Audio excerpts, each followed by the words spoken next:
ఒకరోజు మా పిల్లలు దోసలు కావాలని చెప్పి బాగా మొండికేశారు. ఇంట్లోనేమో దోస పిండి లేదు. ఇంక బాగా ఆలోచించి ఇన్‌స్టంట్‌గా అయిపోయే ఈ దోసలు పోసిచ్చాను. వాళ్ళైతే తిని టేస్ట్ మాత్రం సూపర్‌గా ఉందని చెప్పారు. మరి ఆ దోస పిండి ఎలా చేయాలో చూపిస్తాను చూసేయండి.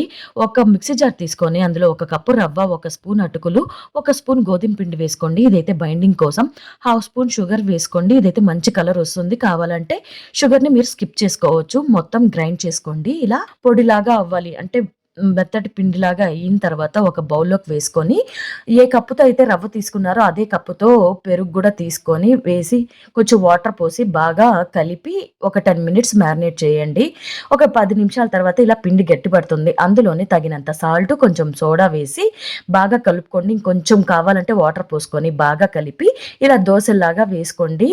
నిజంగా ఒక్కసారి ఇలా ట్రై చేయండి. టేస్ట్ మాత్రం సూపర్‌గా వచ్చింది. ఈ వీడియో నచ్చితే లైక్ చేసి నా ఛానెల్‌ని సబ్స్క్రైబ్ చేసుకోండి. బాయ్.